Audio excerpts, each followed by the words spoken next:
اللہ وبرکاتہ۔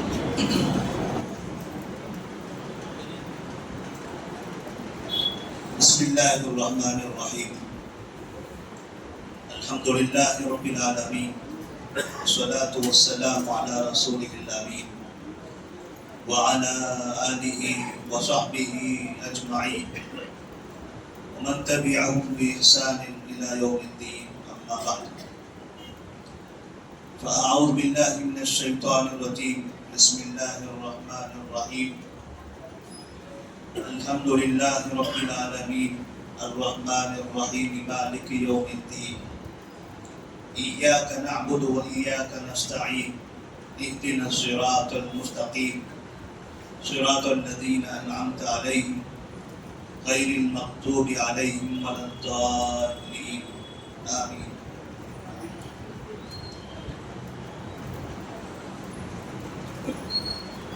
اس مبارک مہینے کی پہلی رات ہمیں قیام اللیل کا موقع ملا، اور اس کے بعد ابھی قرآن مجید کے پہلے پارے سے متعلق کچھ باتیں آپ کے سامنے پیش کی جا رہی ہیں۔ اللہ سے دعا کریں کہ اللہ تبارک و تعالیٰ یہ مبارک مہینہ، یہ مبارک ساعتیں اور ایمان و عمل کی یہ تازگی اور یہ رونق، ان سب سے ہمیں فائدہ اٹھانے کی توفیق عطا فرمائے۔ مکمل 1 سال گزر گیا جب ہم اس جگہ پر اس طرح درس دینے کے لیے حاضر ہوئے تھے۔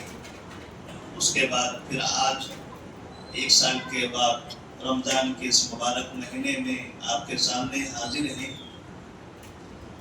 نبی کریم صلی اللہ علیہ وسلم اس مہینے کی مبارک ساعتوں کے آنے کے بعد اپنے ساتھیوں کو خوشخبری دیا کرتے تھے، مبارکبادیاں دیتے تھے، اور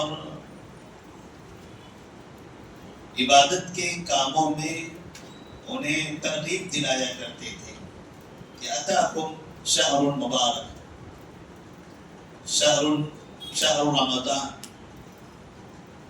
فرض اللہ علیکم فیہ صیامہ، تفتح فیہ ابواب الجنہ وتغلق فیہ ابواب الجحیم وتغل فیہ مردۃ الشیاطین وفیہا لیلۃ خیر من 1000 شہر، من حرم خیرها فقد حرم۔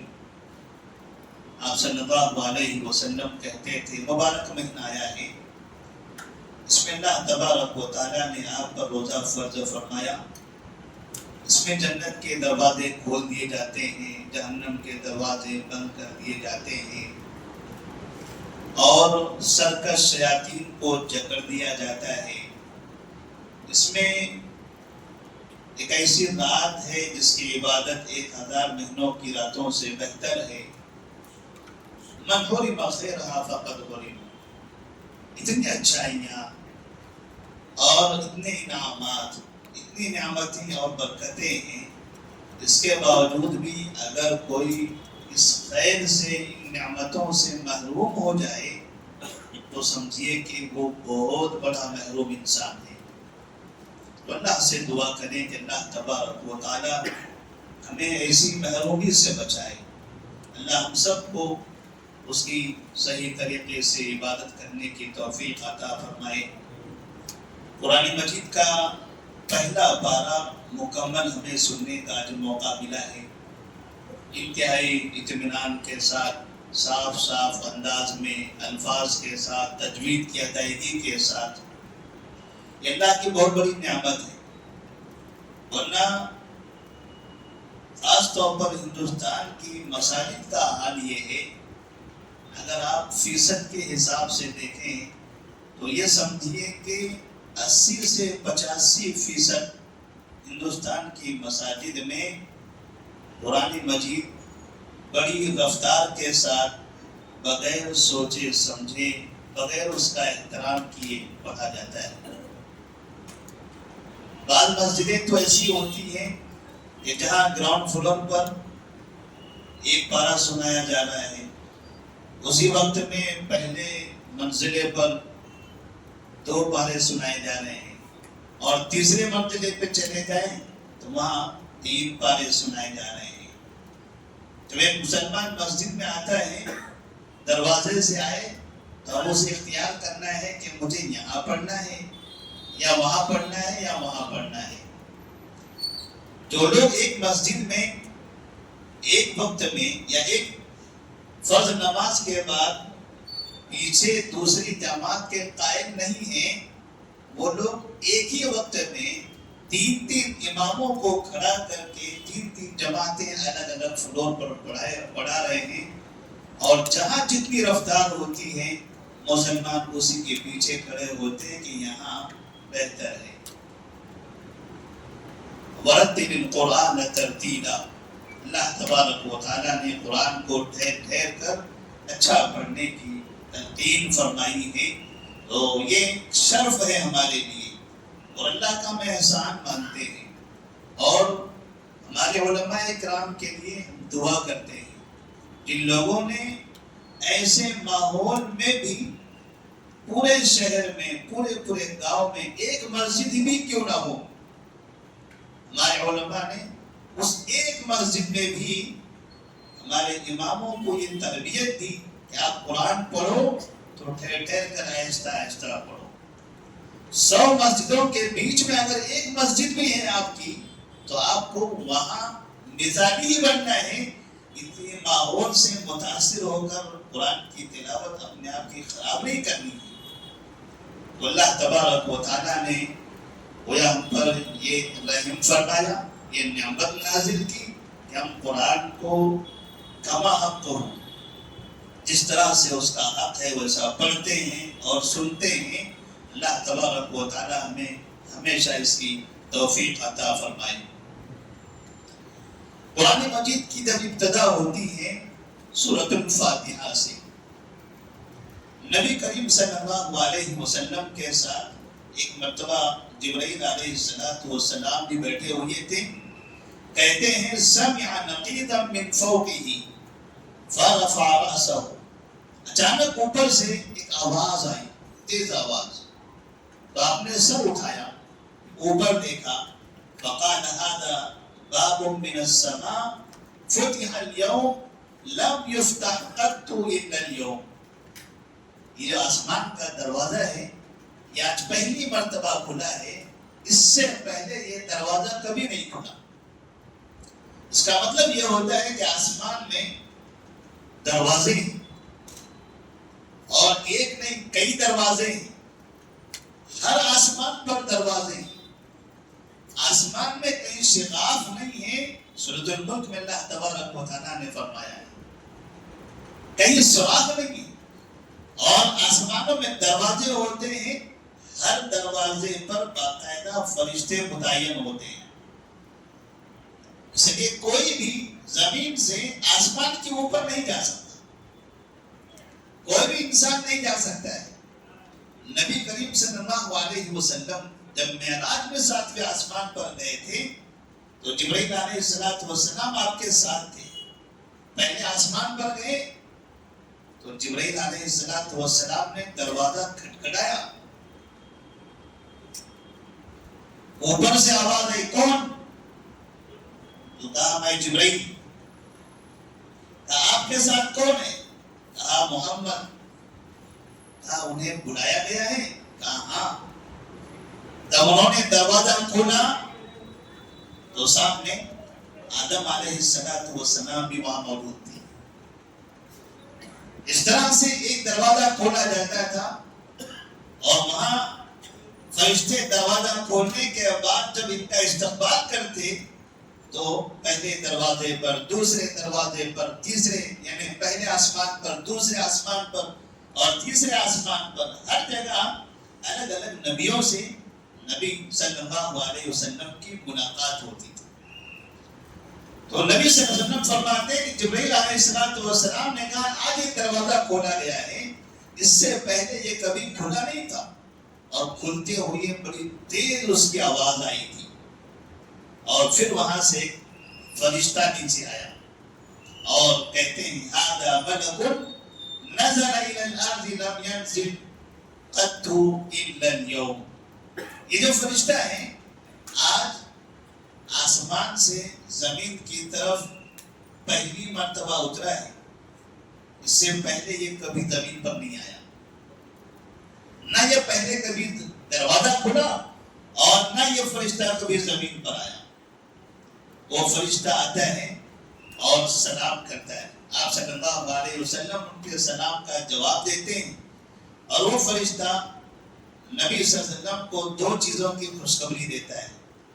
کہتا ہے ابشر بنورین اوتیتہما لم یؤتہما نبی قبلک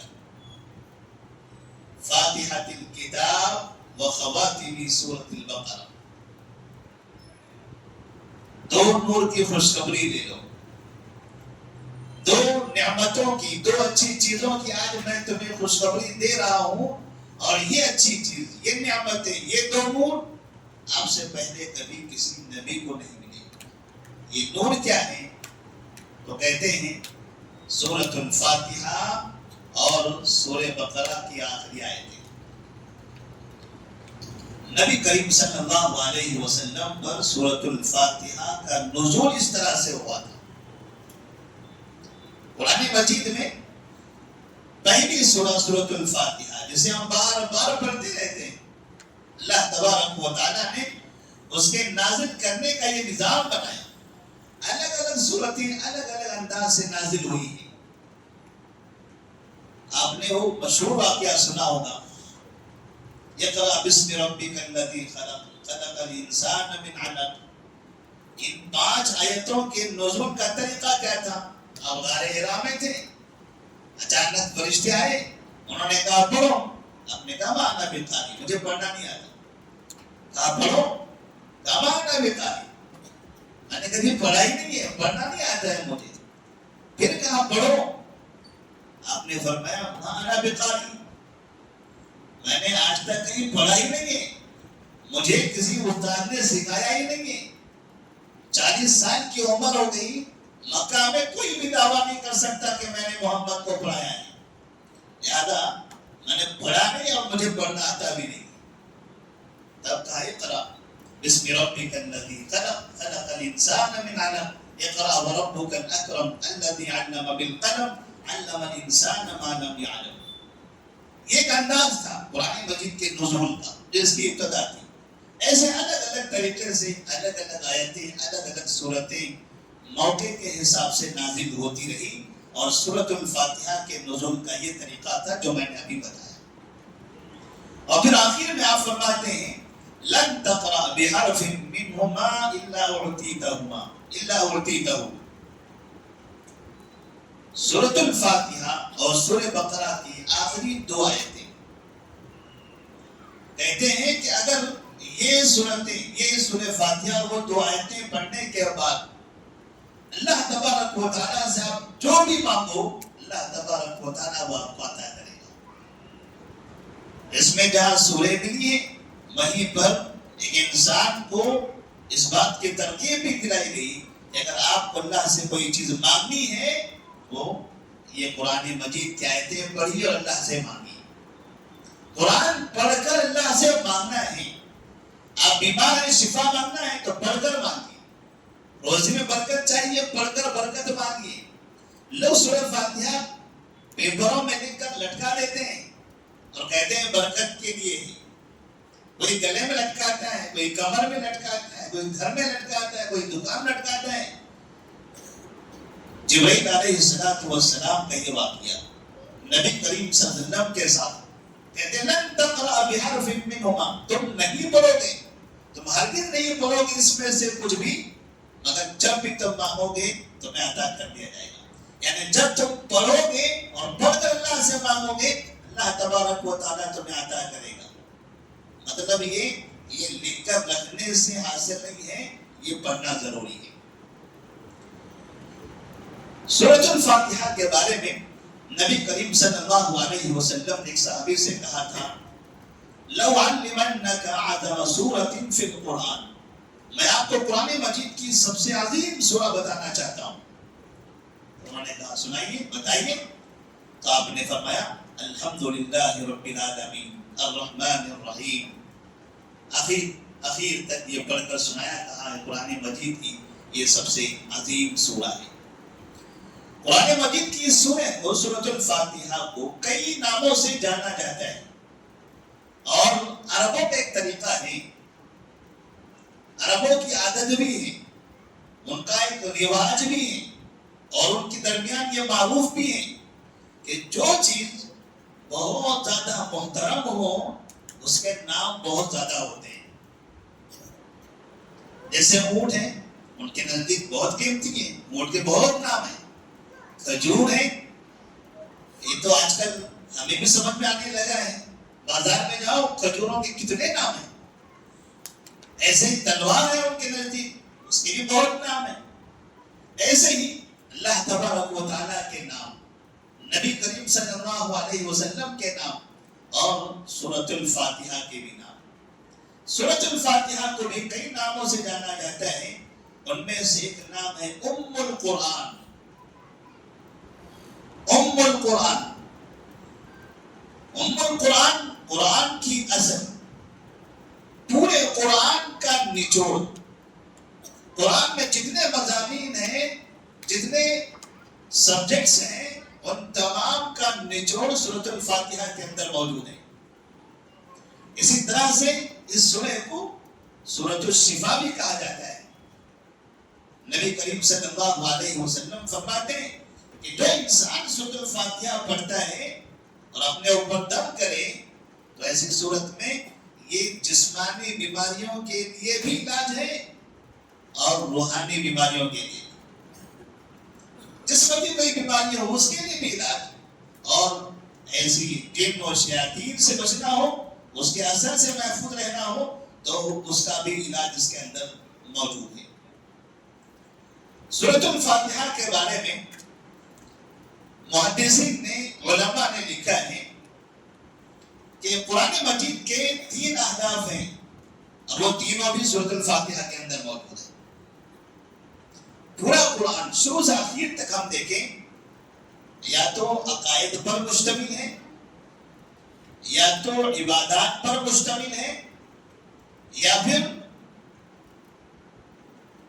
زندگی کے منہج اور طور طریقے پر مشتمل ہے۔ یا تو عقیدے ہیں، یا تو عبادات ہیں، یا پھر زندگی گزارنے کا طریقہ ہے۔ اور سورۃ الفاتحہ میں کہتے ہیں یہ تینوں چیزیں جمع ہیں۔ جب ہم ابتدا سے پڑھتے ہیں الحمدللہ رب العالمین الرحمن الرحیم مالک یوم الدین، تو کہتے ہیں یہاں پر رب العالمین پر ایمان بھی ہے، اس کی تعریف بھی ہے، اس کو قیامت کا دن کا مالک ماننا بھی ہے، قیامت پر ایمان لانا بھی ہے، اسے رب بھی ماننا ہے، اس کی تعریف بھی کرنی ہے، اسے رحمان اور رحیم بھی ماننا ہے، اور پھر ساتھ میں ایاک نعبد و ایاک نستعین، کہتے ہیں اس میں عبادات ہیں۔ عبادتیں الگ الگ طرح کی ہیں۔ ابھی روزہ عبادت، نماز عبادت، روزہ بھی فرض ہے، نماز بھی فرض ہے، لیکن دونوں کی شکلیں الگ ہیں۔ روزے کے لیے آپ کو صبح سحری میں اٹھنا ہے، کھانا کھانا ہے، پھر دن بھر بھوکے رہنا ہے، چلتے پھرتے رہو، کام کرتے رہو، بس صرف بھوکا رہو۔ نماز کے لیے وضو کرنا ہے، مسجد میں آنا ہے، خاموشی سے کھڑے رہنا ہے، چلتے پھرتے نہیں رہنا ہے، کھاتے پیتے نہیں رہنا ہے، ادھر ادھر نہیں دیکھنا ہے، بات چیت نہیں کرنا ہے۔ یہ بھی ایک عبادت ہے، وہ بھی ایک عبادت ہے۔ دونوں عبادتوں کی شکلیں الگ الگ ہیں، دونوں کا سسٹم الگ ہے، دونوں کا نظام الگ ہے۔ حج عبادت ہے، اس کا بھی نظام الگ ہے، اس کے لیے ایک خاص جگہ وہیں پر آپ کو جانا ہے، یہاں حج ہو نہیں سکتا۔ تو جتنی بھی عبادتیں کی ایاک نعبد و ایاک نستعین، تو یہاں پر اس میں عبادات کا ذکر ہے، اور کہتے ہیں اس کے بعد اہدنا الصراط المستقیم صراط الذین انعمت علیہم غیر المغضوب علیہم ولا الضالین۔ زندگی کیسے گزاریں، کیسے لوگوں کی صحبت میں رہیں، کن لوگوں کو آئیڈیل بنائیں، کن کو آئیڈیل بنا کر عمل کرنے سے جنت ملتی ہے، اور کن کے راستے پر چلنے سے زندگی اور آخرت برباد ہوتی ہے. یہ آخر کی ان آیتوں میں اهدنا الصراط المستقیم صراط الذین انعمت علیہم غیر المغضوب علیہم ولا الضالین، اس میں پیغام ملتا ہے. جب ہم سورۃ الفاتحہ پڑھتے ہیں ابتدا سے لے کر انتہا تک، قرآن مجید کی اس سورہ کے اندر 7 آیتیں ہیں، اس لیے اس کو سبع المثانی کہا جاتا ہے. سبع المثانی 7 آیتیں جو بار بار پڑھی جاتی ہیں. مثانی کہتے ہیں بار بار پڑھی جانے والی. ہم نماز میں اسے بار بار پڑھتے ہیں، ہر رکعت میں پڑھتے ہیں. اگر ظہر کی 4 رکعت پڑھنی ہے چاروں رکعت میں، عشاء کی 4 رکعت میں. سورہ ہم 2 پڑھتے ہیں لیکن سورہ فاتحہ 4 پڑھتے ہیں. کوئی رکعت ایسی نہیں ہے جس میں سورہ فاتحہ ہم نہ پڑھتے ہوں. کہتے ہیں اس لیے کہ اللہ تبارک و تعالیٰ نے اس میں سورۃ الفاتحہ کے الفاظ کو، اس کے کلمات کو، اس کی آیتوں کو اتنا آسان بنا دیا ہے کہ کسی یاد کرنے والے بچوں کو یہ جلدی یاد بھی ہو جاتا ہے. تجوید کے جو قاعدے ہوتے ہیں قرآن مجید کی اور آگے کی جو آیتیں ہیں، بعض آیتیں یاد کرتے کرتے بڑا مشکل پیش آتی ہے، لیکن سورہ فاتحہ یاد کرنے میں مشکل پیش نہیں آتی. اللہ تبارک و تعالیٰ نے اس کو بار بار پڑھوایا بھی، آسان بھی کر دیا، اور اس کے اندر ایسی چاشنی رکھی ہے کہ آپ جتنا پڑھتے چلے جائیں آپ کو بوریت محسوس نہیں ہوتی. جتنا سنو اتنا اچھا لگتا ہے، اتنا مزہ آتا ہے. تو نبی کریم صلی اللہ علیہ وسلم اس سورہ کی بڑی اہمیت بتاتے ہیں. اور ہم جب یہ سورہ پڑھتے ہیں الحمدللہ رب العالمین الرحمن الرحیم شروع سے آخر تک، تو ہر آیت ہمیں ایک پیغام دیتی ہے. جیسے ہم نے پڑھا الحمدللہ رب العالمین، تمام تعریفیں اللہ رب العالمین کے لیے. کس چیز کی وجہ سے تعریف ہے اللہ کی؟ ہم اللہ کی تعریف کیوں کر رہے ہیں؟ اللہ کی نعمتوں پر. اللہ نے ہم پر جو نعمتیں نازل فرمائی ہیں، ہمارا سر سے پیر تک یہ جسم، یہ بھی اللہ کی نعمت ہے. ہماری زندگی اللہ کی نعمت ہے. ہماری آنکھیں، ہماری زبان، اور پھر ہم ایمان پر باقی ہیں، یہ بھی اللہ کی نعمت ہے. اور پھر ہمیں دولت مل جائے، صحت مل جائے، تندرستی مل جائے، زندگی میں سکون مل جائے، یہ اور آگے کی نعمتیں ہیں. یہ بنیادی نعمتوں کے آگے بھی، اس کے علاوہ بھی اور بہت سی نعمتیں ہمیں حاصل ہوتی ہیں. تو سورہ فاتحہ کی پہلی آیت ہمیں یہ سمجھاتی ہے کہ اللہ کی ان نعمتوں پر ہمیشہ اللہ کا شکر ادا کرو. الحمدللہ. جب ہمیں شکر ادا کرنا ہوتا ہے، خوشی ہوتی ہے، راحت محسوس ہوتی، تو ہم کیا کہتے ہیں؟ الحمدللہ، بڑا اچھا لگا. اللہ کی نعمت پر خوشی کا اظہار، جب الحمدللہ رب العالمین، اللہ کی نعمتوں پر شکر ادا کرو گے. وَإِن تَعُدُّوا نِعْمَتَ اللَّهِ لَا تُحْصُوهَا إِنَّ الْإِنسَانَ لَظَلُومٌ كَفَّارٌ. بہت سی نعمتیں ہیں، اور جب نعمتوں پر شکر ادا کرتے ہیں اللہ تبارک و تعالیٰ نعمتوں میں اضافہ کرتا ہے اور اضافہ کرتا ہے. اور دوسری جو آیت ہے الرحمن الرحیم، الرحمن الرحیم، یہ آیت ہمیں اس بات کا پیغام دلاتی ہے کہ زندگی میں کبھی اگر آپ سے خطا ہو جائے، کوئی غلطی ہو جائے، تو اللہ سے مایوس نہیں ہونا ہے. کیونکہ اللہ تبارک و تعالیٰ نے شدید العقاب، عذاب، یہ جتنے عذاب کے واقعات ہیں، سختی کے واقعات ہیں، سختی کی آیتیں، یہ سب بعد میں رکھی ہیں. اس لیے جہنم کی جتنی آیتیں ہیں، آپ دیکھیے اما 12 میں 28، 32، 30، ادھر آپ چلے جائیں وہاں زیادہ تر جہنم کی آیتیں ہیں. اور یہاں ابتدا میں سورہ شروع کیا تو رحمان اور رحیم سے، رب العالمین اور رحمان الرحیم. رب ہے، وہ پالنے والا ہے، وہ سب کو پالنے والا ہے، سب کو کھلانے والا ہے. بس اچھی زندگی گزارو اور ہمیشہ اللہ تبارک و تعالیٰ سے اچھائی کی امید کرو، اس کے رحمت سے مایوس نہ ہو. وہ رحمان الرحیم ہے. اور مالک یوم الدین، ہمیشہ اس بات کا خیال رکھنا کہ کہ جب وہ تمہیں پال رہا ہے اور تمہاری غلطیوں پر تم پر رحمتیں نازل کر رہا ہے تو پھر ایسی صورت میں تمہیں گناہوں سے بچنا پڑے گا، ورنہ پھر وہ مالک یوم الدین بھی ہے، قیامت کے دن کا وہ مالک ہے اور وہاں تمہیں حساب کے لیے حاضر ہونا ہے۔ تو ایک مالک یوم الدین جو ہم پڑھتے ہیں، ہمیں اس بات کا احساس ہونا چاہیے کہ تم زندگی میں ہم نے جو کام کیا ہے ان سب کا حساب ہونے والا ہے۔ نماز سے پہلے ہم کس حالت میں تھے، ہمیں نماز پڑھتے ہوئے جب ہم قرآن مجید کی تلاوت کر رہے ہوتے ہیں تو ہمارا یہ خیال ہونا چاہیے، ہمیں احساس ہونا چاہیے کہ ہم نے کیا کیا۔ اللہ کہہ رہا ہے مالک یوم الدین، مطلب یہ حساب کا یہ محاسبہ ہے، یہ محاسبے کا احساس ہے، حساب کا احساس ہے۔ اور جب ہم کہتے ہیں ایاک نعبد و ایاک نستعین، تب وہاں پر اللہ تبارک و تعالیٰ سے عبادت کا وعدہ اور عاجزی اور انکساری کا اظہار۔ عبادت ہم تیری کر دیں اور مجبور ہو، پریشان ہو، کوئی مصیبت ہو، مدد بھی ہم تم سے ہی مانگنے والے ہیں۔ تو معبود بھی ہے اور تو ہم مجبوروں کا سہارا بھی ہے۔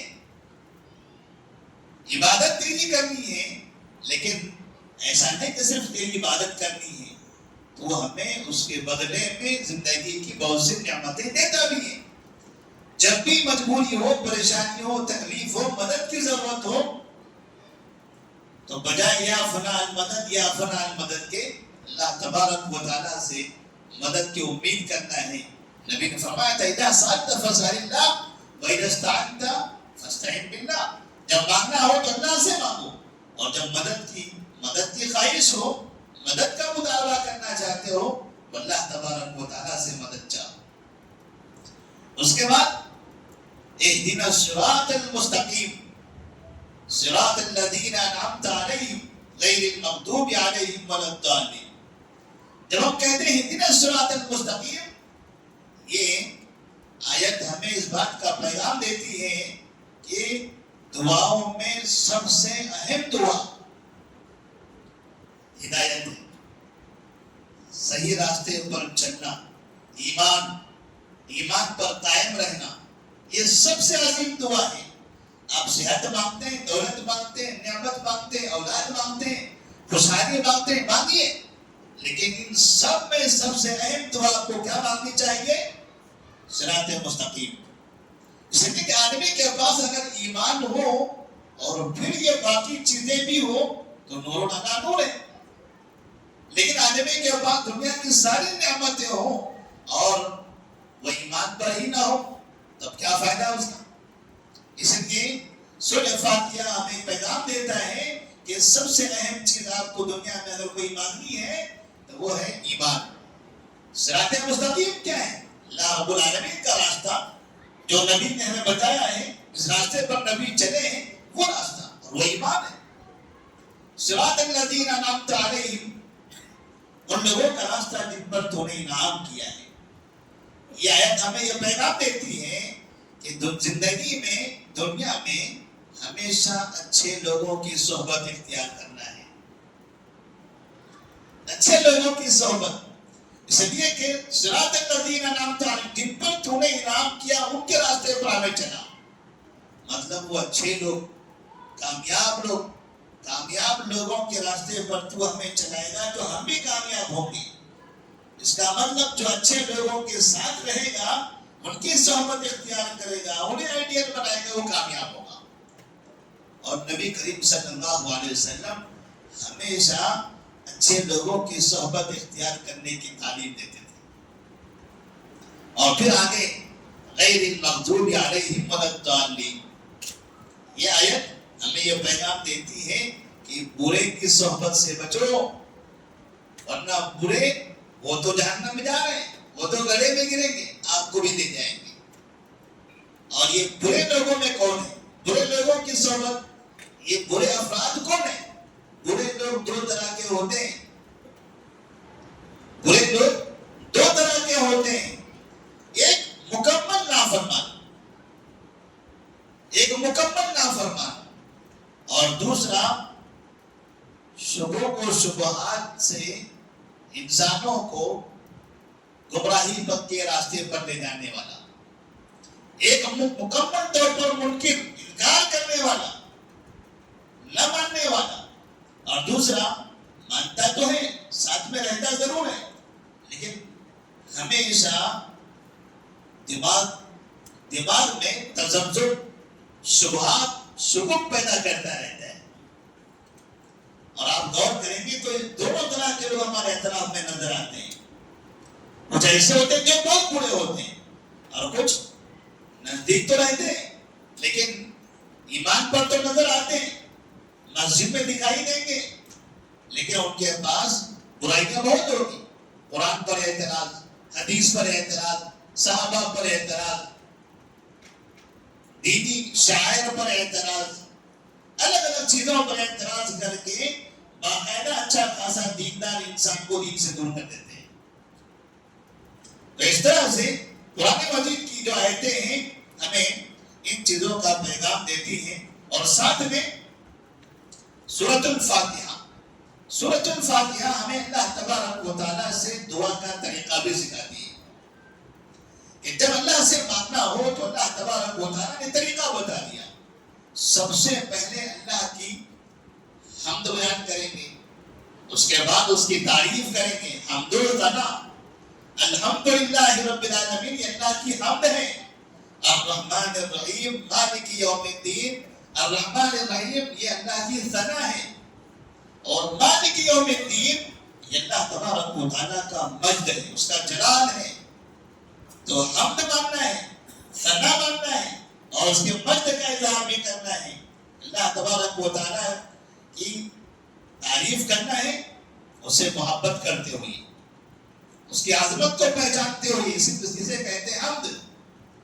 اور الرحمن الرحیم اللہ تبارک و تعالیٰ کی صفات کا اعتراف کرنا ہے، اسے اقرار کرنا ہے، وہ رحمان بھی ہے، وہ رحیم بھی ہے، اور ساتھ میں رب العالمین اللہ تبارک و تعالیٰ کے جلال کی تعریف کرنا ہے، اس کے جلال کا ذکر کرنا ہے، وہ رب العالمین، وہ مالک یوم الدین ہے، مالک یوم الدین ہے، قیامت کے دن کا مالک ہے، وہ بادشاہ ہے، اور اس کے سامنے تمام کے تمام دنیا کے بادشاہ سب حقیر نظر آئیں گے، سب حساب کے لیے جمع ہو جائیں گے۔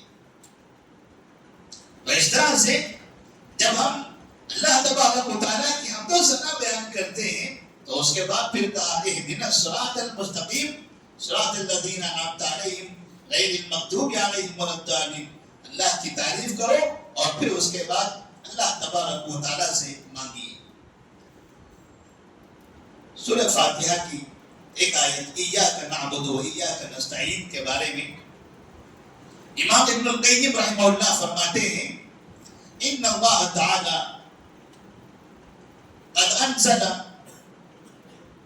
104 کتب، اللہ تبارک و تعالیٰ نے 104 کتابیں نازل فرمائی ہیں، جمع معانیہا فی 3 کتب، اور وہ تمام 104 کتابوں کے معانی کو پھر 3 کتابوں میں جمع کر دیا۔ وہ کون سی کتابیں؟ تورات، انجیل اور قرآن۔ پھر کہتے ہیں وجمع معانی هذه الكتب الثلاثه في القرآن، پھر ان تینوں کے تمام نچوڑ کو ایک کتاب میں جمع کر دیا، اور وہ ہے قرآن مجید۔ اور پھر کہتے ہیں وجمع معانی القرآن فی الفاتحہ، پھر پورے قرآن کے نچوڑ کو سورہ فاتحہ میں بیان کر دیا، اور آخر میں کہتے ہیں وَجَمْعَ مَعَانِ الْفَاتِحَةِ فِي إِيَّاكَ نَعْبُدُ وَإِيَّاكَ نَسْتَعِينُ، سورہ فاتحہ کے نچوڑ کو إِيَّاكَ نَعْبُدُ وَإِيَّاكَ نَسْتَعِينُ کے اندر نازل کر دیا۔ تو اس سے إِيَّاكَ نَعْبُدُ وَإِيَّاكَ نَسْتَعِينُ کی اہمیت ثابت کرنا چاہتے ہیں کہ یہ جو آیت ہے إِيَّاكَ نَعْبُدُ وَإِيَّاكَ نَسْتَعِينُ، اگر اس پر ہم غور کریں تو پتہ چلے گا دنیا میں کافر بھی جو کفر پر ہیں وہ اس آیت کی کمزوری کی بنا پر، جو اللہ کی عبادت نہیں کرتے، جو اللہ کی عبادت نہیں کرتے، قرآن کیا کہتے ہیں إِيَّاكَ نَعْبُدُ، ہم تیری عبادت کرتے ہیں، اور وہ اللہ کے علاوہ کسی اور کی عبادت کرتے ہیں. دوسرے جو مسلمان مشرک ہیں، شرک میں مبتلا ہیں، وہ بھی اس آیت کو پڑھ لیں تو انہیں اندازہ ہوگا کہ اس آیت کا مطلب کیا ہو رہا ہے. وہ کبھی اللہ کی عبادت کرتے ہیں، مسجد میں آتے ہیں اور پھر مسجد سے باہر نکلنے کے بعد الگ الگ جگہ جا کر معافی مانگنے لگتے ہیں. اور یہ آیت کیا کہتی ہے؟ ایاک نعبد، تیری ہی عبادت کرتے ہیں. تو اس آیت کی وجہ سے وہ کفار بھی خارج ہو گئے اور وہ مسلمان جو شرک کرنے والے ہیں، کبھی اللہ کو اور کبھی کسی اور کو ماننے والے، وہ بھی خارج ہو گئے. اور جو وہ مسلمان جو صرف اللہ کی عبادت کرتے ہیں، صرف اللہ کی عبادت کرتے ہیں، اللہ کے علاوہ کسی اور کی عبادت نہیں کرتے، لیکن مدد مانگتے ہیں دوسروں سے، کبھی مردوں سے، کبھی تعویذوں سے، کبھی الگ الگ پرندوں کے ناموں سے، الگ الگ چیزوں سے، وَإِيَّاكَ نَسْتَعِينُ، یہ انہیں بھی خارج کر دیتی ہے. تو قرآن مجید کی جو آیت ہے، یہ آیت بہت اہم ہے. اور پھر علماء نے اس کے بارے میں لکھا ہے، مسلمان ایاک نعبد اس پر تو عمل کرتے ہیں، اور وَإِيَّاكَ نَسْتَعِينُ اس پر کہتے ہیں کہ اہل یورپ عمل کرتے ہیں. اس میں ایک اور نقطہ بتاتے ہیں کہ ایاک نعبد، مسلمان صرف عبادتوں کو اہمیت دیتا ہے. وَإِيَّاكَ نَسْتَعِينُ، ایاک نستعین کا مطلب کیا ہوا؟ ہم تیری تجھ سے مدد چاہتے ہیں. مطلب کہ اللہ تبارک و تعالیٰ نے دنیا میں جتنی چیزیں عطا کی ہیں انسانوں کے فائدے کے لیے، جن سے انسانوں کو مدد ملتی ہے، جیسے ہمیں کہیں سفر کرنا ہے، ہوائی جہاز ہے، ٹرین ہے، کاریں ہیں، اسی طرح سے ابھی جیسے دین کی نشر و اشاعت کرنی ہے، سامنے موبائل لگا ہے. یہ چیز، یہ سب بنانے والے کون ہیں؟ ان سب کا استعمال کرنے والے کون ہیں؟ انہیں چلانے والے کون ہیں؟ آپ دیکھیں، وہ سب یورپ کے لوگ، وہ مغرب کے لوگ ہیں. وہ ایسی قوم ہے جن کا تعلق ایمان سے نہیں. تو وہ اللہ تبارک و تعالیٰ نے جو نعمت عطا کی، جن سے ایک مومن کو فائدہ ملنا چاہیے، ایک انسان کو جن دنیا کی چیزوں سے فائدہ اٹھانا چاہیے، یہ فائدہ اٹھانے کا کام وہ غیر کر رہے ہیں. اور مسلمان ان تمام ترقیاتی چیزوں کو چھوڑ کر غریبی اور فقیری میں سے اللہ کی عبادت میں مصروف ہے.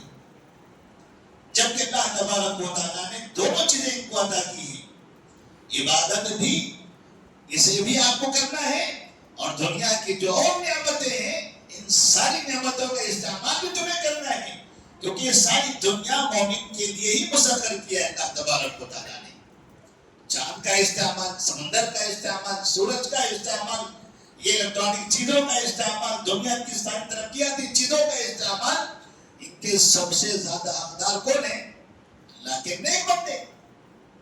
تو اس طرح اس سے ایک مسئلہ یہ بیان کرتے ہیں کہ مسلمانوں کو جہاں عبادتوں پر اہمیت دینی چاہیے، وہیں پر مسلمانوں کو دنیا کے اندر ترقیاتی چیزوں کو بھی اہمیت دینا چاہیے. ایسا نہ ہو کہ بس عبادت کرنا ہے اور غریب رہنا ہے، دنیا کی دولت سے ہمیں کوئی مطلب نہیں ہے.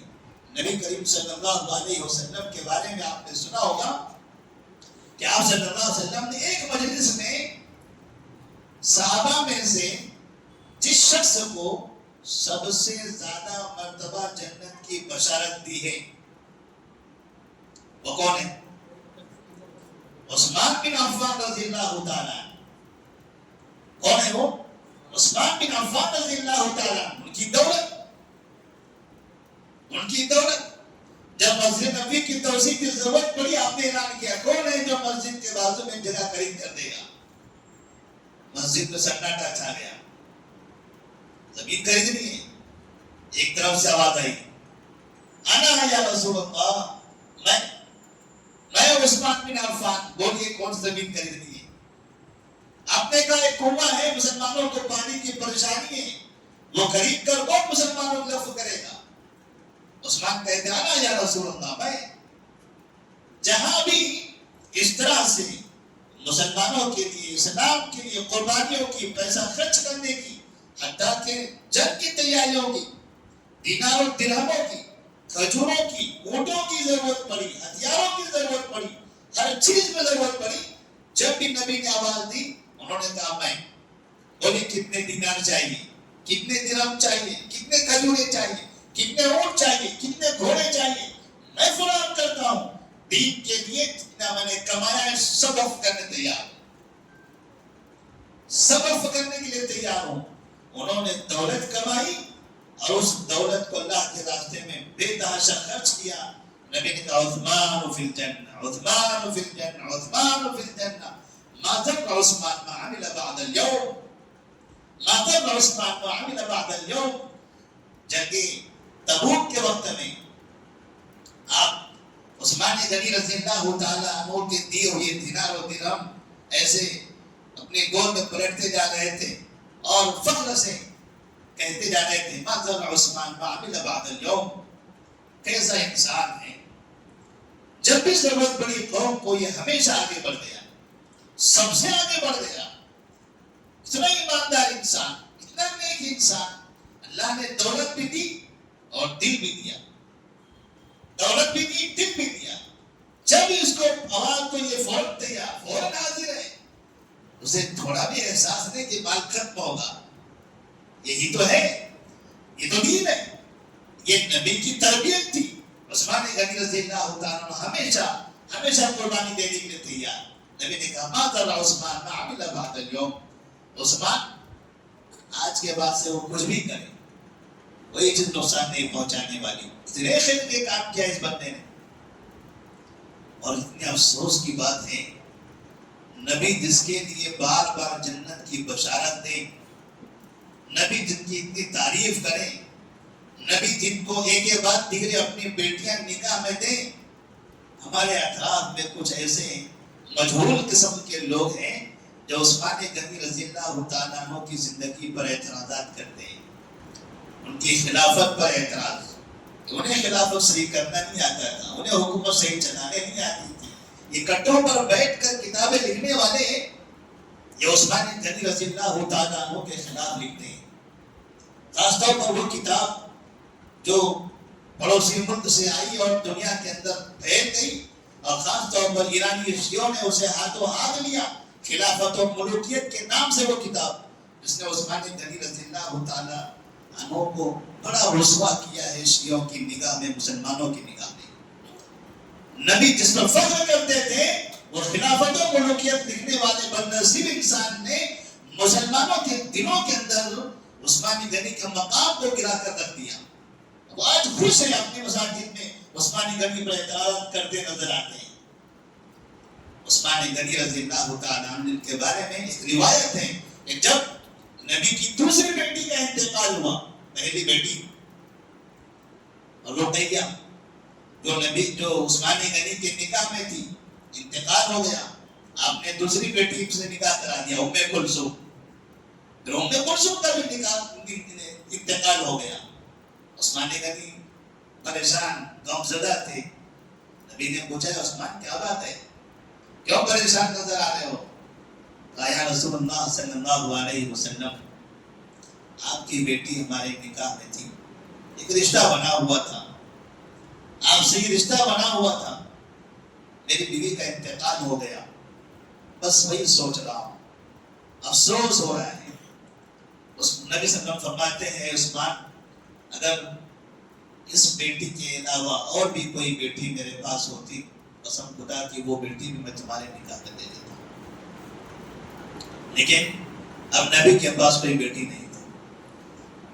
اتنے محبوب انسان نبی کی نظر میں، اتنے محبوب شخص، اتنا بڑا مقام جس کو نبی نے دیا تھا، یہ بدنصیب افراد عثمان غنی رضی اللہ تعالیٰ عنہ کا مذاق اڑاتے ہیں، مذاق اڑاتے ہیں. ان کی خلافت کا تذکرہ کر کے ان پر نکتہ چینیاں کرتے ہیں، جنہیں نہ سیاست آتی ہے، نہ خلافت آتی ہے، نہ جن کے پاس نہ دین ہے، نہ نظام ہے، نہ کچھ ہے. بس جو کہتے ہیں زندگی میں خلافت ہونی چاہیے، خلافت ہونی چاہیے. یہ گلی گلی پھر پھر کے خلافتوں کی باتیں کرتے ہیں. ایک زمانہ تھا جب خلافت اور خلیفہ کے نام سے تو گاؤں کے اندر جب معلوم کرتے تھے کہ یہ خلیفہ ہے تو خلیفہ کا مطلب کہتے کہ یہ خلیفہ ہے نا یہ ختنہ کرنے والا. گاؤں میں خلیفہ ختنہ کرنے والوں کو بولا کرتے تھے. یہ وہ خلیفہ لوگ ہیں یہ جو آج خلافت و ملوکیت نام کی کتاب لکھتے ہیں اور پورے شہر میں پورے ملک میں پھیلاتے ہیں. عثمان غنی رضی اللہ تعالیٰ عنہ کی خلافت پر اعتراض کرتے ہیں. یہ ان لوگوں کی خلافت اس طرح کی خلافت ہے.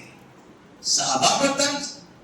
نبی کریم صلی اللہ علیہ وسلم صحابہ رضی اللہ تعالیٰ عنہ سے بڑی محبت کرتے تھے. اللہ تبارک و تعالیٰ نے کہا صراط الذین انعمت علیہم, اچھے لوگوں کی صحبت ان لوگ اللہ تو ان لوگوں کے راستے پر مجھے چلا دے جس پر تو نے انعام کیا ہے, انعام نازل کیا ہے. اللہ تعالیٰ سے دعا ہے کہ اللہ تبارک و تعالیٰ ہم تمام کو صحابہ رضی اللہ تعالیٰ عنہ سے محبت کرنے کی توفیق عطا فرمائے. آخر میں دو باتیں سورۃ الفاتحہ سے متعلق. آج کا درس صرف اسی سورت سے متعلق رہے گا. انشاءاللہ آئندہ ہم آگے سورۃ البقرہ کی تفسیر کریں گے. سورۃ الفاتحہ میں ہمارے پاس ایک مسئلہ آمین بالجہر کا ہے. جب سورۃ فاتحہ مکمل پڑھی جاتی ہے تو اس کے بعد بلند آواز سے آمین کہی جاتی ہے.